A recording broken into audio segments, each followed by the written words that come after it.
भगवान श्री कृष्ण कहते हैं कि 10 बातें जो कृष्ण के जीवन को बनाती है महानतम। जीवन प्रबंधन के लिए सबसे श्रेष्ठ सूत्र। जन्म से लेकर देहत्याग तक भगवान कृष्ण के जीवन की लगभग हर घटना में कोई सूत्र है। युद्ध भूमि पर दिया गया गीता का उपदेश संसार का श्रेष्ठतम ज्ञान माना जाता है। मैनेजमेंट मास्टर कहें या जगत गुरु, गिरधारी कहें या रणछोड़, भगवान कृष्ण के जितने नाम हैं उतनी कहानियां। जीवन जीने के तरीके को अगर किसी ने परिभाषित किया है तो वो कृष्ण हैं। कर्म से होकर परमात्मा तक जाने वाले मार्ग को उन्हीं ने बताया है। संसार से वैराग्य को सिरे से नकारा, कर्म का कोई विकल्प नहीं, ये सिद्ध किया। कृष्ण कहते हैं, मैं हर हाल में आता हूँ। जब पाप और अत्याचार का अंधकार होता है तब भी, जब प्रेम और भक्ति का उजाला होता है तब भी। दोनों ही परिस्थिति में मेरा आना निश्चित है।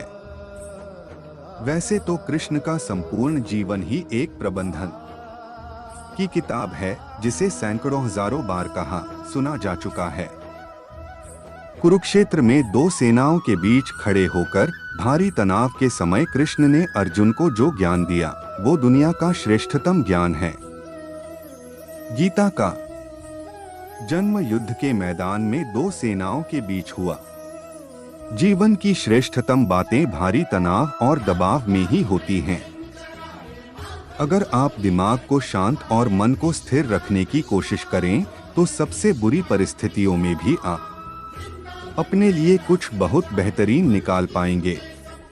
ये कृष्ण सिखाते हैं। गीता पढ़ने से पहले अगर इसी बात को समझ लिया जाए तो गीता पढ़ना सफल हुआ। कृष्ण का जीवन ऐसी ही बातों से भरा पड़ा है। जरूरत है नजरिए की। उनका जीवन आपके लिए माइथोलॉजी का एक हिस्सा मात्र भी हो सकता है और आपका पूरा जीवन बदल कर रख देने वाला ज्ञान भी। आवश्यकता हमारी है, हम उनके जीवन से लेना क्या चाहते हैं। कृष्ण मात्र कथाओं में पढ़ा या सुना जाने वाला पात्र नहीं है, वो चरित्र और व्यवहार में उतारे जाने वाले देवता हैं। कृष्ण से सीखें कैसे जीवन को श्रेष्ठ बनाया जाए। 10 बातें हैं जो अगर व्यवहार में उतार ली तो सफलता निश्चित मिलेगी। वीडियो पसंद आया है तो हमारे YouTube चैनल को सब्सक्राइब करें। जय श्री कृष्ण।